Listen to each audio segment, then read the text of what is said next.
Good day, all of you. My name is Dr. Kazim Malik. I am from Mumbai. I am lecturer and a career counselor. This is the opportunity I am getting to speak in front of you for the graduate students. जितने भी graduates है, BCom है, BSc है, BA है या engineering के graduates है, law के graduates है, उनके लिए आज हम ये बात कर रहे हैं और उनको ये बता रहे हैं कि एम्प्लॉयबिलिटी कैसे हासिल की जा सकती है, करियर कैसे बनाया जा सकता है और कैसे अपने आप को स्किल बेस्ड करियर में डाला जा सकता है। तो चलिए हम बात शुरू करते हैं।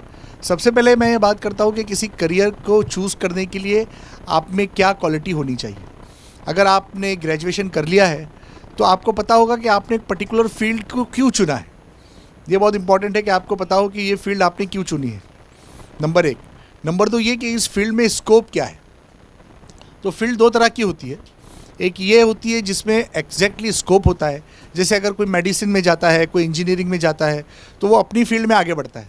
लेकिन कभी कभी ऐसा होता है कि प्लेन ग्रेजुएट करने के बाद स्टूडेंट्स को ये पता नहीं होता कि इस फील्ड में अब आगे कौन से करियर है। तो ये जानना बहुत ज़रूरी है कि आगे कौन से करियर है जो इस फील्ड में आपको अच्छा करियर बनाने में मदद करते हैं, जिसमें आप फाइनेंशियली भी आप अच्छा कर सकें, आप मेंटली भी अच्छा कर सकें, सोशली भी आप एक अच्छा करियर अपने आप को दे सकें और ख़ुद उस करियर से सेटिस्फाई हो। तो चलिए बात करते हैं सबसे पहले अपने गोल की, कि आपका गोल कैसा होना चाहिए, कैसे आप तय करेंगे कि मुझको क्या करना है। इसके लिए डियर स्टूडेंट्स हमें गोल का तयन करना होता है। हमें ये पता करना होता है कि हमको आगे लाइफ में कैसे जाना है। गोल का जब हम तयन करते हैं, गोल को जब हम डिसाइड करते हैं तो हम ये बात करते हैं कि वो गोल कैसा होना चाहिए। ये बात बहुत कॉमन है कि जब हम ये कहते हैं कि गोल को स्मार्ट होना चाहिए। स्मार्ट मतलब हम ये बोलते हैं कि गोल जो है वो ऐसा हो जो एस से एम से ए से आर से और टी से स्पेसिफाई करता हूँ, ठीक है। एक स्मार्ट गोल हमारा होना चाहिए। स्मार्ट का मतलब एस मीन्स सिंपल गोल हो या स्मार्ट गोल हो, ऐसा गोल हो जो अचीवेबल हो। एम से मेजरेबल हो, जिसको आप मेजर कर सके। ए से अचीवेबल हो, जिसको आप अचीव कर सके। आर से रियलिस्टिक हो, जो आप रियल लाइफ में उसको कर सके। और टी से टाइम बाउंड हो। ऐसा नहीं कि आप कोई ऐसा गोल तय करें जिसका कोई टाइम लिमिट ना हो। तो अगर आप स्मार्ट गोल तय करेंगे तो फिर आप आगे उस पर काम कर सकेंगे। आपको ऐसे रियलिस्टिक गोल की बात करनी चाहिए जिसको अचीव करना पॉसिबल हो। वैसे ऐसा भी होता है कि कभी कभी गोल ऐसा होता है कि जो इम्पॉसिबल होता है, लेकिन ऐसे लोग जो किसी इम्पॉसिबल गोल को सिलेक्ट करते हैं वो बहुत ज़्यादा एक्स्ट्रॉर्डिनरी लोग होते हैं, या वो ऐसे लोग होते हैं जिन्होंने प्रेजेंट सिस्टम को चैलेंज किया होता है। जैसे मैं आपको एग्जांपल दूं, बिल गेट्स है। तो बिल गेट्स कभी स्कूल नहीं गए, कॉलेज अटेंड नहीं किया, लेकिन उन्होंने एक बड़ा गोल अचीव किया। तो उनका जो गोल था वो एक इम्पॉसिबल गोल था, एक बहुत ज़्यादा हार्ड कोर गोल था जिस पे इससे पहले कभी काम नहीं हुआ है। या जैसे स्टीव जॉब्स ने अपना एक गोल तय किया था, जो कि एप्पल के CEO थे, तो उन्होंने भी अपना एक गोल अचीव किया और एक बड़ा काम किया। इसी तरीके से आप देखेंगे डिफरेंट फील्ड में डिफरेंट लोग ऐसे आए हैं जिन्होंने गोल को अचीव किया है, या तो पॉसिबल गोल को बहुत हाइट तक लेकर गए हैं या तो इम्पॉसिबल गोल को अचीव करने की कोशिश की है। ये पुराने जैसे आप लोग देखेंगे, जैसे राइट ब्रदर्स है जिन्होंने हवाई जहाज़ का निर्माण किया।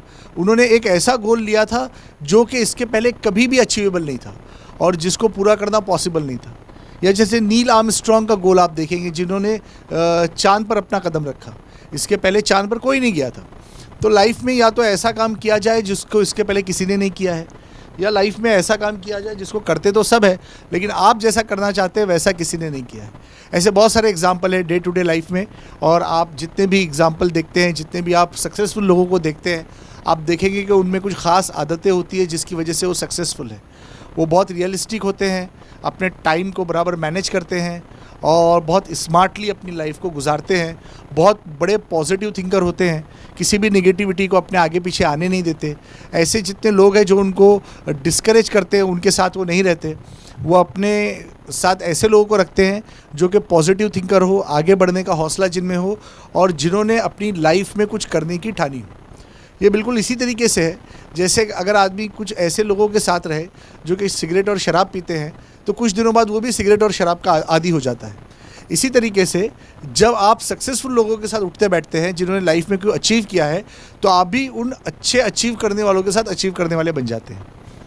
ठीक है, चलिए अब आपको बताएं कि जैसे अगर आप ने इंजीनियरिंग एज ए करियर लिया है तो इंजीनियरिंग के बाद आपके पास ऑप्शन क्या है।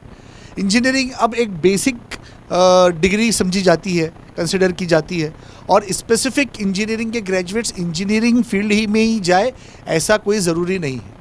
ये लोग चाहें तो एमटेक करें, या ये लोग चाहें तो एमबीए करें, ये चाहें तो कॉम्पिटिटिव एग्ज़ाम्स दें जैसे इंडियन इंजीनियरिंग सर्विसेज है, या ये आईएएस की तरफ जाए। तो इट डिपेंड्स ऑन देम कि वो इंजीनियरिंग करके क्या अचीव करना चाहते हैं। दूसरे इंजीनियरिंग ग्रेजुएट्स ऐसे भी होते हैं जिनके पास मैथ्स की अच्छी सलाहियत होती है, मेहनत अच्छी करते हैं, तो ये डिफरेंट टाइप्स के एंट्रेंस एग्जामिनेशन में जा सकते हैं। लेकिन साथ ही में उनको चाहिए कि अपनी कुछ स्किल को भी इम्प्रूव करें। जैसे उनको सब्जेक्ट नॉलेज होना चाहिए, जैसे उनको प्रेजेंटेशन स्किल उनमें आनी चाहिए, जैसे वो खुद भी प्रेजेंटेबल होने चाहिए। तो इंजीनियरिंग ग्रेजुएट्स के लिए ज़रूरी है कि डिफरेंट टाइप्स के जो एंट्रेंस टेस्ट है उनका ध्यान रखें। मतलब इंडियन इंस्टीट्यूट ऑफ इंजीनियरिंग, जो भी इंजीनियरिंग इंस्टीट्यूट होते हैं, या ये कि आईईएस जो एग्ज़ाम होता है उसके लिए तैयारी करें, या तो एमबीए होता है आजकल टेक्नोलॉजिकल इंस्टीट्यूट में, उसके लिए तैयारी करें, या तो फिर वो ऐसा कर सकते हैं कि आईएएस करें, जर्नल एमबीए करें, इसमें भी वो करियर बना सकते हैं। अगर आप कॉमर्स ग्रेजुएट्स हैं तो कॉमर्स ग्रेजुएट के लिए कुछ तो एवरग्रीन करियर होते हैं और कुछ न्यू करियर्स हैं। जैसे कॉमर्स ग्रेजुएट्स के लिए आप देखेंगे कि हमारे पास जो एवरग्रीन करियर है उसमें एक करियर है सीए, एक करियर है सीएस कंपनी सेक्रेटरी, सीए मतलब चार्टर्ड अकाउंटेंसी, इसी तरीके से फाइनेंशियल एनालिस्ट, ये सारे बहुत अच्छे करियर हैं। लेकिन कॉमर्स चूँकि एक बहुत ही लीडिंग फील्ड है और आगे जाने वाली फील्ड है, इसलिए इसमें कुछ नए करियर्स हैं। जैसे ई कॉमर्स एक नया करियर है, एक फाइनेंशियल एनालिस्ट करके एक नया करियर है, या जैसे इसमें कुछ ऐसे यूनिक करियर है जो आज की तारीख़ में, आज के ज़माने में बहुत ज़्यादा इम्पोर्टेंट लोगों के लिए बन गए हैं। अगर कॉमर्स का ग्रेजुएट चाहे तो वो सीएस करके आगे बढ़ सकता है, या पोस्ट ग्रेजुएट डिप्लोमा कर सकता है। आजकल बहुत सारे पोस्ट ग्रेजुएट डिप्लोमा है, मार्केटिंग में, एचआर में, या फार्मा इंडस्ट्री में है इसमें, या हेल्थ इंडस्ट्री में है, होटल मैनेजमेंट में है। तो ऐसे पीजी डिप्लोमा जो होते हैं बड़े बड़े इंस्टीट्यूट में होते हैं। इसके लिए एक कैट नाम का एंट्रेंस टेस्ट होता है ऑल इंडिया लेवल पे, या हर स्टेट का अपना सीटी होता है। तो या तो आप कैट के थ्रू जाएं, या तो आप सीटी के थ्रू जाएं और बहुत अच्छा एमबीए करें।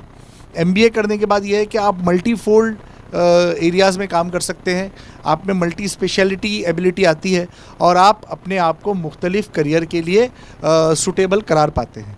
ये भी आप कर सकते हैं। या जैसे कॉमर्स के ग्रेजुएट्स उस ग्रेजुएशन के बाद भी कॉम्पिटिटिव एग्ज़ाम्स के लिए प्रिपेयर कर सकते हैं। जैसे सेल्स टैक्स इंस्पेक्टर का एग्ज़ाम होता है, इनकम टैक्स है, अब उसको जीएसटी कर दिया गया है। या ये लोग फिर एमए की तरफ भी जा सकते हैं, एमए इकोनॉमिक्स वगैरह करते हैं, स्टैटिस्टिक्स भी अच्छा करते हैं कॉमर्स के लोग। तो ये सारे अच्छे करियर हैं। Indian institute of statistical science Kolkata में एमफिल होता है, पीएचडी होता है, बहुत अच्छे कोर्सेस हैं जो कॉमर्स के ग्रेजुएट्स के लिए अच्छे जॉब अपॉर्चुनिटीज़ पैदा करते हैं। इसी तरीके से अगर आप बीएससी ग्रेजुएट्स हैं, अगर आपने फिज़िक्स, मैथ्स, बॉटनी, जोलॉजी इनसे बीएससी किया है तो आप एमएससी कर सकते हैं। आप एमएससी करने के बाद नेट सेट करके टीचिंग में जा सकते हैं। अच्छा, आप साइंस ग्रेजुएट भी एमबीए करते हैं या एंट्रेंस टेस्ट देते हैं। आईएएस एक बहुत ही फेमस एंट्रेंस टेस्ट है जो ये बच्चे देते हैं। एमबीए भी ये लोग करते हैं। साइंस ग्रेजुएट्स का फ़ायदा ये है कि ये लोग इन डेप्थ नॉलेज इनको होता है किसी भी सब्जेक्ट का, तो अपने सब्जेक्ट में एक्सेल करने के साथ साथ ये दूसरे किसी सब्जेक्ट को बहुत अच्छे से कर सकते हैं। अक्सर साइंस ग्रेजुएट जो आईएएस करते हैं वो ज्योग्राफी, पब्लिक एडमिनिस्ट्रेशन, इकोनॉमी ऐसे सब्जेक्ट लेकर पास होते हैं, और ये सब्जेक्ट इनके लिए तैयारी में बहुत ही आसान और बहुत ही उम्दा होते हैं, जिसमें 2 साल में आप आसानी से तैयारी करके आईएएस जैसा एक बड़ा इम्तिहान पास कर लेते हैं। अब आइए बीए की तरफ। बीए में आप देखेंगे कि बहुत सारे सब्जेक्ट हैं जिसमें बीए होता है, लैंग्वेजेस में होता है, हिस्ट्री में होता है, पब्लिक एडमिनिस्ट्रेशन में होता है, या और बहुत सारे सब्जेक्ट हैं जिसमें ये होता है। बीए के बाद इमीडिएट अगर आपको कुछ करना है तो आप एमए करें, एमए करने के बाद बीएड करें तो आप टीचिंग में जा सकते हैं, या नेट सेट करें तो भी आप डिग्री कॉलेज में टीचिंग के लिए जा सकते हैं, या सीधे सीधे आप पीएचडी के लिए पैट एग्ज़ाम दें, जिसे हम पीएचडी एलिजिबिलिटी टेस्ट कहते हैं। हर यूनिवर्सिटी ये कंडक्ट करती है, यूजीसी के ज़रिए पैट एग्ज़ाम होता है। आप जाए और जाके इसमें इनरोल करके आप पीएचडी भी किसी यूनिवर्सिटी से कर सकते हैं। वैसे आप देखें तो जो कॉम्पिटिटिव एग्ज़ाम्स है उसमें साइंस के साथ साथ आर्ट्स वाले भी बहुत ज़्यादा आगे होते हैं। जैसे आईएएस में ज़्यादातर आर्ट्स के स्टूडेंट होते हैं और बहुत सारे अलग अलग डिफरेंट कैटेगरीज से लोग आते हैं। जैसे लैंग्वेजेस के लोग बहुत अच्छे होते हैं कॉम्पिटिटिव एग्ज़ाम्स के लिए, क्योंकि उनके पास लैंग्वेज का पावर होता है, या किसी में रीडिंग एबिलिटी होती है, किसी में राइटिंग स्किल होती है, ये लोग भी अच्छे होते हैं। तो इस तरीके से आर्ट्स के ग्रेजुएट्स भी बहुत कुछ कर सकते हैं अगर वो ये फैसला करें कि हमें कुछ करना है। लेकिन इसके लिए कुछ बेसिक क्वालिटीज़ होती है। आज आप जानते हैं कि degrees are not enough, degrees काफ़ी नहीं है। आपको स्किल में भी अपना कुछ काम करना है, आपको स्किल डेवलपमेंट में भी काम करना चाहिए। स्किल डेवलपमेंट किसे कहते हैं? जिसमें आदमी अपना इनबॉर्न टैलेंट यूज़ करके उसका जो एप्टीट्यूड है, उसका जो इंटरेस्ट है, उसमें अपना करियर बनाए। मतलब जिसमें वो पैशनेट है उसमें अपना करियर बनाए। इससे क्या होता है कि वो अपने आप को एक ऐसा करियर देता है जो लॉन्ग टर्म, जिसमें वो अपने आप को सेटिस्फेक्शन भी दे सकता है और खुश भी रह सकता है, और ऑफ कोर्स पैसा भी कमा सकता है। तो सिर्फ पैसे कमाने के लिए करियर का इंतखाब नहीं करना चाहिए। करियर का इंतखाब करते हुए ये देखना चाहिए कि आपको जॉब सेटिस्फेक्शन कैसा मिलता है। वरना हमने देखा है कि बहुत सारे कंपनीज़ के सीईओज़ होते हैं और वो अपने काम से खुश नहीं होते। इसकी बड़ी वजह यह है कि उन्होंने एक ख़ास सैलरी को देखकर एक करियर को चूज़ किया था, लेकिन अब उनको लगता है कि वो डिसीजन उनका सही नहीं था, उनका पैशन कहीं और था। तो होना ये चाहिए कि पैशन को और प्रोफेशन को अगर आप मिला सके तो इससे बड़ा सेटिस्फेक्शन लाइफ में नहीं है। आपकी पूरी लाइफ हैप्पी हो जाएगी, आप पीसफुल रहेंगे, आपको मेंटल प्रेशर नहीं रहेगा। इसके लिए ज़रूरी है कि आप कुछ स्किल्स भी सीखें। जैसे आज की तारीख़ में सबसे बड़ी स्किल जो है वो किसी भी कंट्री में आप जाए तो इंग्लिश स्पीकिंग है।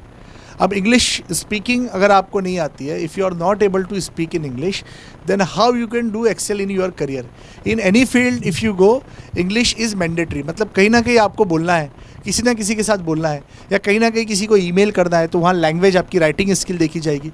इसके लिए ज़रूरी है कि आप ऐसे लोगों से मिले, ऐसे लोगों के साथ रहें जो इंग्लिश बोलते हैं, अच्छी इंग्लिश बोलते हैं।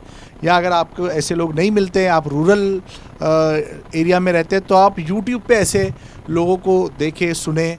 बहुत अच्छे न्यूज़ चैनल है, BBC देखें आप, अल जज़ीरा में देखें आप, बहुत अच्छी इंग्लिश बोलने वाले लोग हैं। हमारे पार्लियामेंट में कई लोग हैं जो बहुत अच्छी इंग्लिश बोलते हैं, जैसे कपिल सिब्बल है, शशि थरूर है। ये लोग बहुत अच्छे बोलने वाले लोग हैं, अच्छे ओरेटर हैं। तो इनको आप सुने तो आप इनसे भी बहुत कुछ सीख सकते हैं और ख़ुद बोलने की कोशिश करें। तो एक स्किल तो है इंग्लिश, जिसको आपको सीखना चाहिए, जो आपको लोकल में भी काम देगी और जॉब पर भी काम देगी, और अगर आप दुनिया में कहीं भी करियर बनाते हैं तो आपको काम आता है। सेकंड जो बड़ी स्किल है वो ये है मल्टीटास्किंग। आजकल ज़माना मल्टीटास्किंग का है। अगर आपने एक ही काम लाइफ टाइम किया तो अब इसको क्लास नहीं समझा जाता है। अगर आप बहुत सारे काम करते हैं तब आप कुछ कर पाते हैं। मतलब आप किसी बड़ी कंपनी का हिस्सा है और वहाँ मल्टीटास्किंग करते हैं तो आप उनकी ऐसी ज़रूरतों को पूरा करते हैं जो और कोई नहीं कर सकता। तो अगर आपको मैंडेटरी वहाँ पर काम करना है, आपको उस कंपनी में कुछ अपना कंट्रीब्यूशन देना है, तो आपको बहुत सारे काम करना पड़ेंगे और आपको उसको अपना काम समझ के करना होगा। मतलब अगर सिर्फ आप सैलरी के लिए 9 to 5 काम करेंगे तो वो नहीं होगा। आपको हार्डवर्क करना पड़ेगा, अपनी एबिलिटीज़ को शो करना पड़ेगा, तभी आप उस फील्ड में अच्छा कर पाएंगे और तभी आप प्रोफेशन में अच्छा कर पाएंगे, अपने जो हेड्स है उनका दिल जीत पाएंगे। ये एक सेकंड स्किल है जो बहुत इंपॉर्टेंट है। थर्ड स्किल एक बहुत इंपॉर्टेंट है जिसको अक्सर लोग निगलेक्ट करते हैं, वो कंप्यूटर स्किल्स है, मतलब IT स्किल्स। अक्सर हम देखते हैं कि लोग बड़ी बड़ी पोजीशन पे चले जाते हैं लेकिन उनको पावर पॉइंट, एक्सेल और दूसरी चीज़ें नहीं आती। तो ये ज़रूरी है कि आप जितनी भी टेक्नोलॉजिकल स्किल्स है उससे अपने आप को तैयार करें और उस फील्ड में इतना कुछ सीख लें कि आप बेसिक चीज़ें उसकी कम से कम कर सकें और कहीं पर ऐसा नहीं हो कि वो ना जानने की वजह से आपको शर्मिंदगी का सामना करना पड़े। तो ये तीसरी स्किल है जो IT स्किल्स है और जिसका जानना हर उम्र में ज़रूरी है, हर जगह ज़रूरी है। मोबाइल में कैसे आप चीज़ों को यूज़ करेंगे, कैसे आप चीज़ों को फॉरवर्ड करेंगे, ईमेल सर्विसेज कैसे आप यूज़ करेंगे, प्रोजेक्टर पे कैसे आप PPT बनाएंगे, एक्सेल शीट कैसे आप गूगल शीट से फॉरवर्ड करेंगे, कैसे आप लेक्चर रिकॉर्ड करके उसको एडिट करके कहीं भेज देंगे। ये सारी चीज़ें अब एक लाइफ का पार्ट बन गई है। अब ये चीज़ें सिर्फ ऐसे नहीं रही कि कोई कुछ ख़ास लोगों ने कर ली तो आपका काम हो गया। ये चीज़ें अब यूनिवर्सल हो गई है और हर एक को इन चीज़ों को जानना ज़रूरी है। और एक चीज़, एक स्किल में जो हम लेते हैं वो है आपका एटीट्यूड, आपका बर्ताव, आपका रख रखाव। आप अपने सीनियर्स के साथ कैसी बात करते हैं, आप अपने जूनियर के साथ कैसे बिहेव करते हैं, आपके साथियों के साथ आपका बर्ताव कैसा है। देखिए दोस्तों, ये बहुत माइंड करता है जब आप कोई नया जॉब करते हैं तो लोग आपका प्रोफेशनल एटीट्यूड तो देखते ही हैं, साथ में लोग ये भी देखते हैं कि आपका बिहेवियर कैसा है। और याद रखिए, behaviour is more important many a times than your professional degree. कि आप बहुत बड़े MBA बड़े इंस्टीट्यूट से करके आए, लेकिन अगर आपने ऑफिस में आप ये समझते हैं कि मुझसे तो कोई बात ही नहीं कर सकता, मेरे जैसी तो क्वालिफिकेशन किसी के पास नहीं है, मैं क्यों मेरे जूनियर के पास जाऊँ, उसको मेरे पास आना चाहिए। तो ये सारी चीज़ों से क्या होता है कि लोगों में एक निगेटिविटी पैदा होती है। अगर आपका एटीट्यूड अच्छा है तो आप एम्प्लॉयबिलिटी में एक कदम आगे हैं, ठीक है। अगर आपका इंटरव्यू हो रहा है और इंटरव्यू में अगर आपने कहा कि I am ready to do whatever you want from my services, तो फिर आपको लोग वेलकम करेंगे। अगर आपने कहा कि नहीं भाई, मेरा जॉब तो इतना ही है, मैं इतना ही करूँगा, इसके अलावा मुझे कुछ नहीं आता है, तो लोग रिलक्टेंट होते हैं और आपको पसंद नहीं करते। इसलिए जब भी आप कहीं पे नए जॉब के लिए जाएं, इंटरव्यू के लिए जाएं, तो पहले जो कुछ दिया जा रहा है, ऑफ़र किया जा रहा है, उसको एक्सेप्ट करें, फ़ौरन ना बोले। नंबर 1। नंबर 2 ये कि आप कॉन्फिडेंट रहें, पॉजिटिव थिंकिंग के साथ जाएँ, और इस थिंकिंग के साथ जाएँ कि आपको यहाँ पर कुछ अच्छा करना है, कुछ नया करना है, कुछ अपनी एबिलिटीज़ को शो करना है, साबित करना है अपने आप को। तो ये भी बहुत इंपॉर्टेंट चीज़ है। फिर ये कि अगर अभी तक आपने किसी कॉम्पिटिटिव एग्ज़ाम्स के लिए तैयारी नहीं की है, तो आपको चाहिए कि कॉम्पिटिटिव एग्ज़ाम्स की तैयारी शुरू करें। बहुत सारे ऐसे एग्ज़ाम्स होते हैं जो आपको बहुत अच्छा करियर देते हैं। जैसे मैंने पिछले कुछ मिनटों में बताया कि IAS एक ऐसा एग्ज़ाम है जो आपको इंडिया के टॉप गवर्नमेंट ऑफिशियल्स का हिस्सा बनने में मदद देता है। क्यों ना IAS की तैयारी की जाए। IAS की तैयारी बहुत मुश्किल नहीं है। अगर आपने डेडिकेशन के साथ, हार्डवर्क के साथ, पैशन के साथ किया तो कोई चीज़ मुश्किल नहीं है। लाखों बच्चे तैयारी करते हैं, फर्स्ट अटेम्प्ट में नहीं हुआ तो सेकंड में होता है, सेकंड में नहीं हुआ तो थर्ड में होता है, थर्ड में नहीं हुआ तो फोर्थ में आप ट्राई करें। आप कोशिश करते रहें, क्योंकि जब आप IAS की तैयारी करेंगे तो स्टेट पब्लिक सर्विस कमीशन के एग्ज़ाम भी आप आसानी से कर पाएंगे और इन एग्ज़ाम्स को पास करना भी आपके लिए आसान होगा। दूसरे स्टाफ सिलेक्शन कमीशन के बहुत सारे एग्ज़ाम्स होते हैं, उनमें भी आपको जॉब लेना आसान होगा। UPSC के अलावा इंडियन रेलवे सर्विसेज है, इंडियन पोस्टल सर्विसेज है, IPS इंडियन पुलिस सर्विसेज है। ऐसे बहुत सारी सर्विसेज है जहाँ पर आपकी ज़रूरत है, लेकिन आप में एफिशिएंसी होनी चाहिए, आप में एबिलिटी होनी चाहिए और आप में इतना कॉन्फिडेंस होना चाहिए कि आप वहाँ जाकर अपने आप को साबित कर सकें। जैसे कि इंटरनेशनल सर्विसेज होती है, वहाँ पर ऐसे बंदे को रखा जाता है जो ट्रांसलेशन करना जानता हो, जिसको मल्टीपल लैंग्वेज आती हो। तो अगर आप लैंग्वेजेस में अच्छे हैं तो आप देखिए कि पर्शियन है, अरबिक है, चाइनीज़ है, फ्रेंच है, जापानीज़ है, इन लैंग्वेजेस को काफ़ी अच्छा बूम है। और ये लैंग्वेजेस जानने वाला अगर ट्रांसलेशन सर्विसेज में जाता है तो वहाँ उसको काफ़ी अच्छा स्कोप है। तो ये भी एक नई चीज़ है जिसको आपको जानना चाहिए। दूसरी चीज़ ये कि अगर आप पब्लिक रिलेशन में बहुत अच्छे हैं तो भी आप अपने लिए एक अच्छा करियर बना सकते हैं। और एक ये कि जितने कॉम्पिटिटिव एग्ज़ाम्स हैं वो सब अब ऑनलाइन भी प्रिपेयर करते हैं। यूट्यूब पर बहुत सारे कोर्सेस हैं जो ऑनलाइन तैयारी करवाते हैं। तो इस ऑनलाइन तैयारी के नतीजे में भी आप बहुत सारे कॉम्पिटिटिव एग्ज़ाम्स को पूरा कर सकते हैं। अच्छा, अब ये बात पुरानी हो गई कि जो बच्चा कॉमर्स लिया है वो कॉमर्स की फील्ड में ही करियर बनाए, जिसने साइंस लिया है वो साइंस की फील्ड में करियर बनाए। मतलब ऐसा नहीं है कि सिर्फ कॉमर्स वाला MBA कर सकता है और साइंस और आर्ट्स वाला नहीं कर सकता। इंजीनियर्स और डॉक्टर्स भी MBA करते हैं, ठीक है। इस तरीके से अगर आप आर्ट्स बैकग्राउंड से नहीं है और अगर आप पब्लिक एडमिनिस्ट्रेशन में MA करते हैं तो अब ये कोई बुरी बात नहीं है। पहले ऐसा समझा जाता था आज से 30 साल पहले कि जिस फील्ड में आपने PUC किया है या ग्रेजुएशन किया है या पोस्ट ग्रेजुएशन किया है उस फील्ड में ही आपको करियर बनाना है। लेकिन अब ये बात पुरानी हो गई है और अब ऐसा नहीं है। इनफैक्ट अब तो ऐसा हो गया है कि पहले तो यूँ था कि जॉब भी कंसिस्टेंसी से आपको रखना है, जॉब छोड़ना नहीं है। अब तो हर 5 साल में लोग अपना जॉब छोड़ देते हैं और एक नई कंपनी में जाना अब खुशी की बात समझी जाती है कि देखिए मैंने 5 साल बाद जॉब छोड़ा तो इसमें कोई बुराई नहीं है। तो अगर आपको एम्प्लॉयबल बनना है, एम्प्लॉयबिलिटी स्किल्स आपको अपने आप में डेवलप करनी है तो ये कुछ स्किल्स आपको आनी चाहिए। आपको पता होना चाहिए कि दुनिया में कौन से करियर इस वक्त चल रहे हैं, किन चीज़ों को इस वक्त जो है हाई राइज मिल रहा है और कौन सी चीज़ें ख़त्म हो रही है। फॉर एग्ज़ाम्पल, जैसे कि एक ज़माने में TV रिपेयरिंग, रेडियो रिपेयरिंग, इसके कोर्स होते थे। अब ये कोर्स बंद हो गए हैं। अब कोई इन कोर्सेज़ में दाखिला ले तो उसका क्या फ़ायदा होगा। एक ज़माने में लोग टाइपिंग के कोर्सेज़ करते थे, शॉर्ट हैंड सीखते थे। अब कंप्यूटर आ गए, कीबोर्ड आ गया तो टाइपिंग का काम ख़त्म हो गया। अब अगर किसी ने टाइपिंग का कोर्स किया तो उसके लिए क्या करियर बनेगा, ठीक है। इसी तरीके से हम देखते हैं कि कुछ लोग वीडियो एडिटिंग का कोर्स लेते थे, कुछ लोग वीडियो वो करते थे। अब मोबाइल में सारी सहूलतें मुहैया है।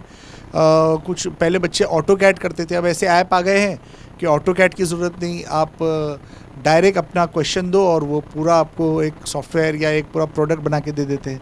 इस तरीके से बहुत सारी ऐसी चीज़ें हैं जो अब चेंज हो गई है। तो पुराने जो करियर थे जैसे डॉक्टर, इंजीनियर, क्लर्क, टीचर, इनमें एक बड़ा बूम आया है। अब टीचर जो है वो एक एजुकेटर बन गया है, डॉक्टर जो है हेल्थ केयर प्रोफेशनल बन गया। लेकिन इन करियर के साथ अब आगे 20 साल बाद कुछ फ्यूचर करियर्स भी आने वाले हैं जो करियर का पूरा सिनेरियो बदल देंगे। अगले 20 सालों में कुछ करियर ऐसे होंगे जैसे इन्वायरमेंटलिस्ट, जो इन्वायरमेंट के बारे में सोचता है। जैसे साइकोलॉजिस्ट एक होता था, अब मेंटल हेल्थ केयर प्रोफेशनल है जो आपके डिप्रेशन को, एंजाइटी को, आपके मूड को ठीक करेगा। या जैसे कॉस्मेटिक्स एक करियर आएगा बड़ा, कॉस्मेटिक्स में बहुत बूम होगा और ये करियर आगे बढ़ेगा। फार्मेसी बहुत आगे बढ़ेगा, इन्वायरमेंटल करियर बहुत आगे जाएंगे। इसी के साथ क्लाउड कंप्यूटिंग को राइज आएगा, क्योंकि आजकल बहुत सारी चीज़ें कंप्यूटर्स पे हो रही है और बहुत सारी चीज़ें क्लाउड पर हो रही है। बहुत सारी जो सॉल्यूशंस है वो क्लाउड से आपको मिल रहे हैं। या ये कि डेटाबेस इंजीनियर है, या ये कि डेटाबेस एनालिस्ट है, ये करियर आगे जा रहा है। या आप देखेंगे कि आर्टिफिशियल इंटेलिजेंस बहुत आगे जाने वाला है, या ये कि मशीन लर्निंग बहुत आगे जाने वाली है। तो ये जो करियर है, या ये कि पैथोलॉजी में जो बॉडी का तो इस तरीके से जितने फ्यूचर करियर है वो आपके लिए बहुत इम्पॉर्टेंट है। आपको ध्यान रखना है कि कौन से ऐसे फ्यूचर करियर है जिसमें आप अपना फ्यूचर बना सकते हैं, अपना करियर बना सकते हैं।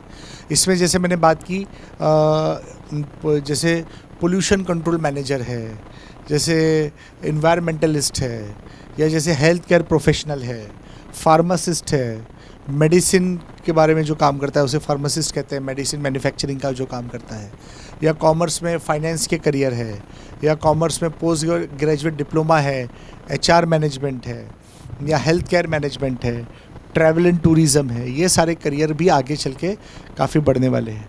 वैसे कोविड-19 के चलते दुनिया की सिचुएशन बदली है और हेल्थ केयर में कुछ नए प्रोफेशंस आने की भी जी। तो ये जो हम बात कर रहे हैं इसमें जो मैंने प्रेजेंट करियर बताए, जो मैंने पुराने करियर बताए जो करियर थे, और अब मैं फ्यूचर करियर बता रहा हूँ कि जो फ्यूचर करियर होंगे वो कैसे होंगे। एक सवाल अनस जुनैदी ने पूछा है कि व्हेन इज़ स्कॉलरशिप एग्ज़ाम। बेटा, स्कॉलरशिप एग्ज़ाम्स जैसी कोई चीज़ नहीं होती है। स्कॉलरशिप के लिए कुछ इंस्टीट्यूट अपने स्कॉलरशिप के एग्ज़ाम लेते हैं और बच्चों को उन्हीं इंस्टीट्यूट के लिए स्कॉलरशिप मिलती है। लेकिन कुछ इंस्टीट्यूट कैसे होते हैं जो एक जनरल स्कॉलरशिप एग्ज़ाम भी लेते हैं, तो वो भी आप कर सकते हैं। तो ये भी आप जहन में रखें। इसके अलावा कुछ और भी सवाल है आप लोगों के। स्कॉलरशिप का कोई ख़ास एग्ज़ाम नहीं होता। स्कॉलरशिप जो है वो हर इंस्टीट्यूट की अपनी होती है, और या तो गवर्नमेंट की स्कॉलरशिप होती है जिसे हम जैसे हम पोस्ट मैट्रिक स्कॉलरशिप कहते हैं, या मेरिट कम मीन्स स्कॉलरशिप कहते हैं, या फिर स्टेट गवर्नमेंट स्कॉलरशिप होती है। ऐसे स्कॉलरशिप के पैटर्न होते हैं जिसमें मेरिट बेस्ड स्कॉलरशिप होती है। कोई एग्ज़ाम नहीं होता, कोई स्कॉलरशिप का कोई ख़ास एग्ज़ाम नहीं होता। हर इंस्टीट्यूट अपना एग्ज़ाम लेकर पर्टिकुलर अपने कोर्स के लिए स्कॉलरशिप देते हैं। दूसरे मैं जो फ्यूचर करियर बता रहा था उसमें कुछ और करियर मैं बताऊँ। फार्मेसी और मशीन लर्निंग, आर्टिफिशियल इंटेलिजेंस के अलावा जर्नलिज़म एक बहुत बेहतरीन करियर है। अगर आप जानें कि जर्नलिज़म में भी करियर बहुत अच्छा आपको मिल सकता है। और जर्नलिज़म के अलावा अगर आप देखें तो पब्लिक एडमिनिस्ट्रेशन में अच्छा करियर है, एनजीओ मैनेजमेंट में अच्छा करियर है। जैसे आप कोई एनजीओ मैनेजमेंट का कोर्स करते हैं, एक बहुत अच्छा इंस्टीट्यूट है जिसको हम बोलते हैं TISS, Tata Institute of Social Science. इनके पास 15 से 20 ऐसे करियर है जिसमें इंट्रेंस बेस्ड एडमिशन मिलता है और उसी इंट्रेंस के बेस पे स्कॉलरशिप भी मिलती है। तो ये स्टूडेंट जो है ये अपना अच्छा करियर बना सकते हैं। जैसे लीडरशिप मैनेजमेंट का कोर्स होता है TISS में, पब्लिक एडमिनिस्ट्रेशन का कोर्स होता है, सोशल वर्क का एनजीओ मैनेजमेंट का कोर्स होता है, या मास्टर इन सोशल वर्क होता है। तो ये सारी चीज़ें हम कर सकते हैं। सर कोई ऐसी टिप दीजिए जिससे हम मोटिवेट हो लॉकडाउन में पढ़ाई करने के लिए। तो बेटा लॉकडाउन तो अब कई दिनों से हो चुका और अभी तक आप मोटिवेट नहीं हुए, तो अभी तक क्या कर रहे थे आप? लेकिन अब हो सकता है कि और 1-2 महीने में लॉकडाउन ख़त्म हो और आपको अच्छा कोई मौका मिले कहीं इंस्टीट्यूट में जाने का। अभी तक तो आपको प्लान करके कुछ चीज़ें करनी चाहिए थी। लॉकडाउन में वैसे ये हो सकता है कि आप करंट अफेयर को पढ़ें, आप रोज़ाना न्यूज़पेपर पढ़ें, रोज़ाना आप नेट पर कुछ न्यूज़पेपर देख सकते हैं PDF, या उनकी वेबसाइट से आप फ़ायदा उठा सकते हैं। इस तरीके से आप कर सकते हैं। अगर आपको UPSC करना है, total exam in UPSC, Pradeep ने पूछा है, तो UPSC एक बहुत अच्छा करियर है यूनियन पब्लिक सर्विस कमीशन का। इसकी तैयारी कम से कम 1.5 से 2 साल करें, खूब मेहनत करें, मेंस एग्ज़ाम दें, फिर इसका प्रीलियम एग्ज़ाम दे, फिर मेन एग्ज़ाम दे, उसके बाद उसका इंटरव्यू होगा। बहुत सारी क्लासेस है, ऑल इंडिया लेवल पे फैली हुई है। अब तो लॉकडाउन में ऑनलाइन भी बहुत सारी क्लासेस है, वहाँ से भी आप इस काम को कर सकते हैं। इस तरीके से अभी किसी ने सवाल पूछा है कि BSc नर्सिंग कैसा कोर्स है। BSc नर्सिंग बहुत अच्छा कोर्स है। BSc नर्सिंग के बाद MSc, MPhil, PhD तक होता है। मिडल ईस्ट में out of India BSc nursing के लिए बहुत सारे मौके मौजूद है। और किसी ने पूछा है कि सिलेबस क्या है UPSC एग्ज़ाम का। तो बेटा सिलेबस जानने के लिए करिश्मा ने पूछा है, करिश्मा बिरादर ने। UPSC का सिलेबस जानने के लिए आप UPSC सिलेबस गूगल पे टाइप कीजिए, आपको पूरा सिलेबस मिल जाएगा। या IAS पोर्टल आप डालिए, IAS एग्ज़ाम पोर्टल, इसमें भी आपको पूरा सिलेबस आ जाएगा। आपको प्रीलियम का सिलेबस पहले देखना है, फिर मेंस का सिलेबस देखना है, मार्किंग स्कीम देखनी है और इंटरव्यू का शेड्यूल देखना है। पहले आप प्रीलियम पास करेंगे, फिर मेंस पास करेंगे। अच्छी क्लासेस डिसाइड करें, अच्छा फैसला अपने बारे में लें। शाहीन से स्कॉलरशिप मिल सकती है क्या? Yes, Shaheen group of institute बहुत सारे बच्चों को स्कॉलरशिप देता है। इनके पास एक कोर्स तो जो है वो नीट का है, नीट के लिए ये थाउजेंड्स ऑफ स्टूडेंट को तैयार करता है विद स्कॉलरशिप। इनके पास एक नीट रिपीटर बैच भी है, नंबर 2। नंबर 3, इनके पास हाफिज़ हजरात के लिए क्लैट का एग्ज़ाम तैयार करने का प्रोविज़न मौजूद है, जिसमें ये स्कॉलरशिप देते हैं। इसके अलावा हाफिज़ बच्चों के लिए एक AICU है, आलिम बच्चों के लिए जो ड्रॉप आउट हुए हैं, जिसको एकेडमिक ICU इन्होंने कहा है, उसमें ये लोग अच्छा काम कर रहे हैं। एक 6 महीने का मल्टीमीडिया डेवलपमेंट का प्रोग्राम भी इनका है, जिसमें शाहीन अपने बच्चों को गाइड कर रहा है। शाहीन के पास स्कॉलरशिप भी है और पार्टली फ़ीस भी देकर बच्चे आते हैं। मतलब जैसी बच्चे की ज़रूरत होती है ये लोग वैसा उसको गाइड करते हैं। तो शाहीन से इस तरीके की स्कॉलरशिप मिल सकती है। BSc नर्सिंग अबरार खान ने पूछा है, जी BSc नर्सिंग कर सकते हैं आप, कोई इशू नहीं। आसिफ जमादार पूछ रहे हैं कि क्या B फार्मेसी का डिमांड है कर्नाटका में? B फार्मेसी का बहुत डिमांड है। B फार्मेसी कर्नाटका नहीं, पूरे इंडिया में, पूरी दुनिया में इसकी डिमांड है, क्योंकि आज मैन्युफैक्चरिंग, मेडिसिन मैन्युफैक्चरिंग एक बहुत बड़ा करियर है। आप देख नहीं रहे हैं, पिछले 4-5 महीनों से पूरी दुनिया वैक्सीन बनाने के चक्कर में पड़ी हुई है। अगर किसी ने बेहतरीन वैक्सीन बना ली, सक्सेसफुल वैक्सीन बना के मार्केट कर दी, तो वो तो मिलियंस ऑफ रुपीज़ कमा लेगा और वो कंपनी बहुत आगे बढ़ जाएगी। तो इस तरीके से आप काम कर सकते हैं। What is IIB exam? IIB किसने पूछा है? वो LLB एग्ज़ाम है। LLB बेटा LLB एग्ज़ाम नहीं होता, वो क्लैट होता है, CLAT, Common Law Aptitude Test. PUC के बाद 5 साल का लॉ होता है, या ग्रेजुएशन के बाद 3 साल का लॉ होता है।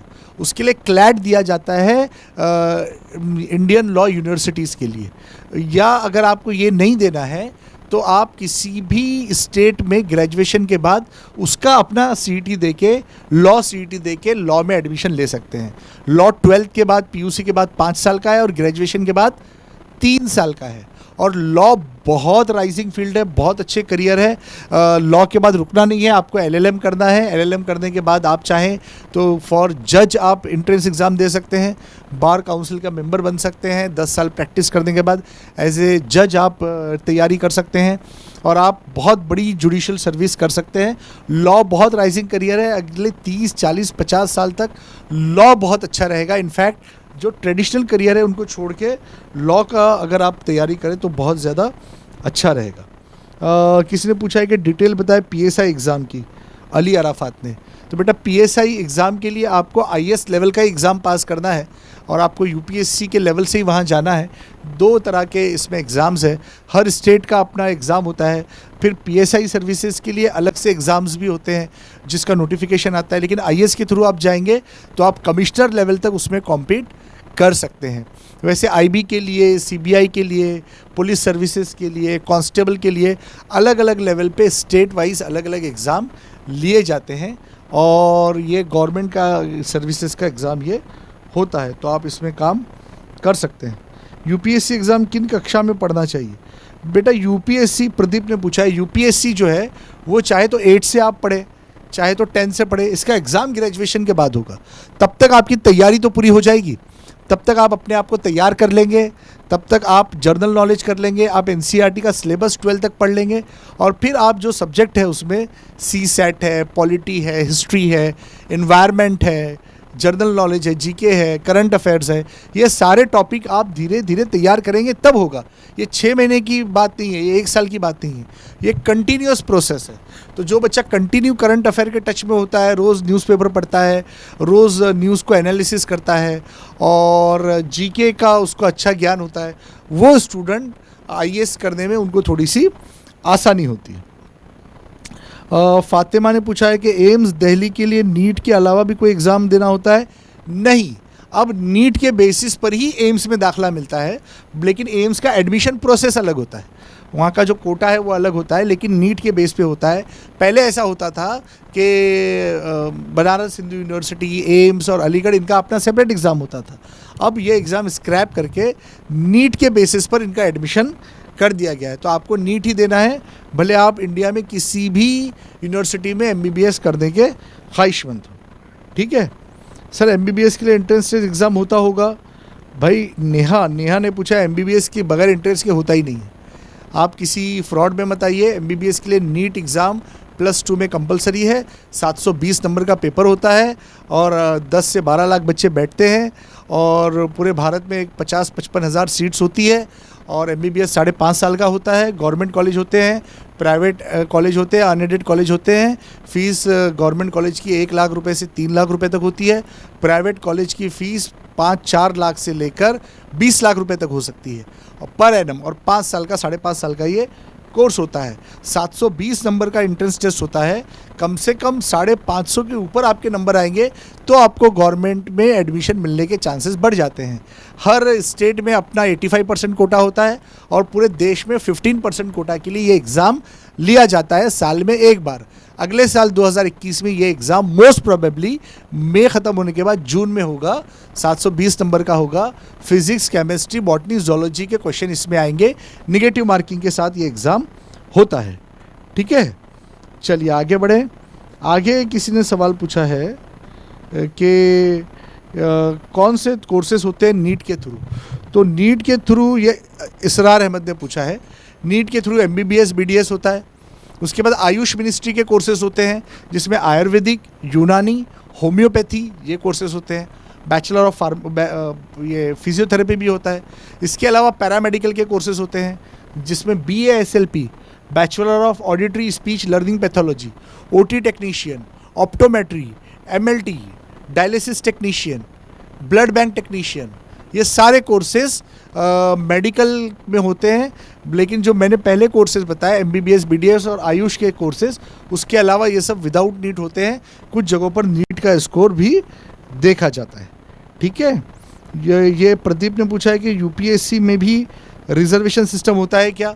यस, यूपीएससी में भी रिजर्वेशन सिस्टम होता है और जो ओबीसी कैंडिडेट होते हैं उनको एज रिलैक्सेशन भी मिलता है, मार्क्स में थोड़ा सा रिलैक्सेशन मिलता है, बाकी कंपटीशन लेवल वैसे ही होता है। ठीक है, यूपीएससी में रजिस्ट्रेशन सिस्टम होता है क्या? रिजर्वेशन सिस्टम, हाँ ये मैंने बताया, रिजर्वेशन सिस्टम होता है।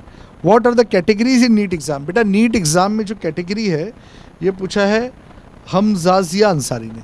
इसमें एक तो ओपन कैटेगरी है और 51% ओबीसी कोटा होता है। इस वक्त 5% हैंडीकैप कोटा है, डिफरेंटली एबल्ड का भी कोटा है, कुछ ओवरसीज़ कोटा भी होता है, फॉरेन का भी कोटा इसमें होता है। तो इस तरीके से ये कोटा जिसमें होते हैं। हॉर्टिकल्चर क्या है? हॉर्टिकल्चर में करियर बहुत अच्छा है, लेकिन सोच समझ के फील्ड लेना, क्योंकि हॉर्टिकल्चर हर जगह नहीं होता। हॉर्टिकल्चर में आप बीएससी बॉटनी से भी जा सकते हैं, एमएससी हॉर्टिकल्चर कर सकते हैं, एमएससी बॉटनी करके भी जा सकते हैं। इसके छोटे छोटे 6-6 महीने के कोर्सेज होते हैं। आउट ऑफ इंडिया इसको स्कोप ज़्यादा है, या अगर आप इंडियन फॉरेस्ट सर्विसेज में जाए, या आपको कहीं ऐसी जगह एज ए फॉरेस्ट रेंजर काम करना हो, या आपको कहीं पर प्लांट नर्सरी में काम करना हो, या आपको फ्लावर डेकोरेशन के लिए काम करना हो, एक्सपोर्ट इंपोर्ट करना हो, अगर आपको डेकोरेटिव प्लांट्स का, रोजेस का, फ्लावर्स का, तो उसमें आप हॉर्टिकल्चर एज ए करियर ले सकते हैं। कुछ यूनिवर्सिटीज़ बहुत अच्छी है, भोपाल वगैरह में मैंने देखा हॉर्टिकल्चर के कॉलेजेस बहुत ज़्यादा है और बहुत फैले हुए हैं। महाराष्ट्र में कॉलेजेस है हॉर्टिकल्चर के, एग्रीकल्चर यूनिवर्सिटी उसको बोलते हैं। बीएससी भी होता है, बीटेक भी होता है, एमटेक होता है, एमएससी होता है, पीएचडी तक इसमें आपको कोर्सेज मिल जाते हैं। बीएससी नर्सिंग में थोड़ा सा डाउट है, ये राइजिंग फील्ड है। बीएससी नर्सिंग मिडल ईस्ट में बहुत राइजिंग है। याद रखिए, नर्सिंग 2 तरह का होता है, बॉयज़ के लिए भी, गर्ल्स के लिए भी। इसमें एक मिडवाइफरी का कोर्स होता है, मिडवाइफ, और एक डिप्लोमा होता है, बीएससी होता है, और फिर डिग्री होती है, मतलब पोस्ट ग्रेजुएट होता है। बीएससी नर्सिंग करने के बाद आप एमएससी हॉस्पिटल मैनेजमेंट में कर सकते हैं, आप शिफ्ट हो सकते हैं, आप टेक्नीशियन, ओटी टेक्नीशियन बन सकते हैं, आप सोनोग्राफी टेक्नीशियन बन सकते हैं।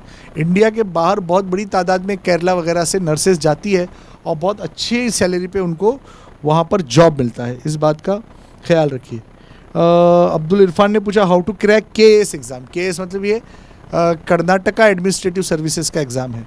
तो कर्नाटका एडमिनिस्ट्रेटिव सर्विसेज के एग्ज़ाम का भी सिलेबस थोड़ा सा यूपीएससी से सिमिलर होता है। हर स्टेट पब्लिक सर्विसेज कमीशन का सिलेबस 90% एक होता है, फिर 10% उसमें उसके स्टेट की स्पेशलिटी होती है। तो यहाँ पर कर्नाटका में ये होता है कि बहुत सारे इंस्टीट्यूट माइनॉरिटी के लिए फ्री कोचिंग का इंतज़ाम करते हैं यूनिवर्सिटीज़ में। तो उन यूनिवर्सिटीज़ में आप जाएंगे तो आपको माइनॉरिटी के लिए फ्री कोचिंग का इंतज़ाम भी मिलेगा, लेकिन आपको उसके लिए एंट्रेंस टेस्ट देना कंपलसरी होगा, इस बात को आप याद रखिए। मोहम्मद अकबर ने पूछा कि इंजीनियरिंग में करियर के क्या मौके हैं। देखिए, आज की बात की जाए तो आज इंजीनियरिंग सबसे ज़्यादा अनएम्प्लॉयड प्रोफेशन है। इंजीनियरिंग में जॉब्स है नहीं। अब इंजीनियर्स को क्या करना चाहिए, या तो वो टॉप 1% में आए, आईआईटी से इंजीनियरिंग करे, ट्रिपल आईटी से इंफॉर्मेशन टेक्नोलॉजी करे, आइजर नाइजर में जाके रिसर्च में जाए, या तो फिर चुपचाप एमबीए करके अपनी फील्ड को थोड़ा सा डाइवर्ट करे, या तो इंजीनियरिंग प्रोफेशन में रहते हुए प्रोफेशनल कोई डिप्लोमा डिग्री या कोई सर्टिफिकेट कोर्स करे, ऐसे माइक्रोसॉफ्ट वगैरह के, जिससे उनकी एम्प्लॉयबिलिटी स्किल बढ़ जाए। वैसे बहरहाल इंजीनियरिंग करके लोग एमबीए करते हैं और बहुत सक्सेसफुल है। या मैंने आपको बताया कि इंडियन इंजीनियरिंग सर्विसेज बहुत अच्छा करियर है रेलवेज़ में और दूसरे मैकेनिकल करियर में गवर्नमेंट के थ्रू जाने का, तो ये भी एक अच्छा करियर आपके लिए हो सकता है। समीर ने क्या पूछा है मुझसे, न्यूट्रिशन में फ्यूचर है। देखिए, न्यूट्रिशन में फ्यूचर तो है, न्यूट्रिशन एंड डाइटिशियन में, लेकिन ये फ्यूचर थोड़ा सा रिस्की है। रिस्की इन द सेंस, अगर आप किसी बड़े डॉक्टर से एसोसिएट होते हैं, अगर कोई आप बड़े डायबिटोलॉजिस्ट के साथ बैठते हैं, तो न्यूट्रिशन में करियर है। आप अकेले इसमें इंडिपेंडेंट करियर बनाना इसमें थोड़ा सा आपके लिए मुश्किल हो जाएगा। मैंने बताया एग्रीकल्चर बहुत अच्छी फील्ड है। क्वेश्चन आया है अहमद खान का, उवैस अहमद खान का। Agriculture is a rising field. Agriculture में बायोटेक्नोलॉजी का यूज़ है, बायो केमिस्ट्री, माइक्रोबायोलॉजी का यूज़ हो रहा है, नई नई फसलें उगाई जा रही है। बहुत बड़ा करियर है एग्रीकल्चर में। फ्रूट्स है, लीव्स है, रूट्स है, स्टेम है, मेडिसिनल प्लांट्स है, टिश्यू कल्चर है, बोनसाई है। बहुत राइजिंग करियर है, अच्छा प्रोफेशन है। नर्सिंग के लिए एंट्रेंस एग्ज़ाम कंपलसरी है। अली धनसे ने पूछा, येस कंपलसरी है। आपके बहुत सारी यूनिवर्सिटीज़ आपको विदाउट एंट्रेंस नर्सिंग में एडमिशन नहीं देती, लेकिन कुछ जगहों पे विदाउट एंट्रेंस ओनली 12th के परसेंटेज पर भी एडमिशन मिल जाता है। याद रखिए, 12th साइंस में आप करेंगे तो आपको नर्सिंग में एडमिशन के चांसेस ज़्यादा होंगे। वैसे मिडवाइफरी कोर्स के लिए साइंस कंपलसरी नहीं है, आप आर्ट्स और कॉमर्स से भी जा सकते हैं। एम्स दिल्ली के लिए नीट में कितने मार्क्स चाहिए? एम्स दिल्ली के लिए नीट में 720 में से 720 नंबर चाहिए। मतलब अगर आपने 700 के आसपास नंबर लाए तो फिर आपके चांसेस बढ़ जाते हैं।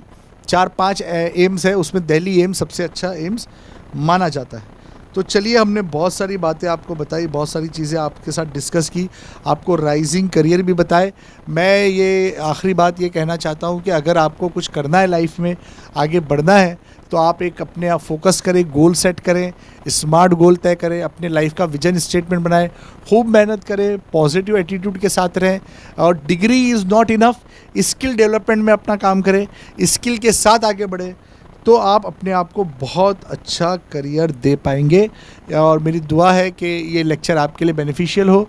अगर आप कुछ पूछना चाहते हैं, कुछ बताना चाहते हैं, शाहीन में आपका इस्तकबाल है, आप इन लोगों से कोऑर्डिनेट कर सकते हैं। इस लिंक को आप कहीं और भेज सकते हैं। और कुछ क्वेश्चन हो तो आप फेसबुक पे मुझको टैग कर लें, काजिम मलिक मेरा नाम है। फेसबुक पे मैं आसानी से आपको मिल जाऊंगा, फेसबुक मैसेंजर में। और मेरा फेस रिकग्नाइज करके उसको टिक कर दें और उससे क्वेश्चन पूछे। I will definitely try to ask all your queries. Be in touch with me, don't hesitate. Best of luck for all your future endeavour. बहुत बहुत शुक्रिया। खुदा।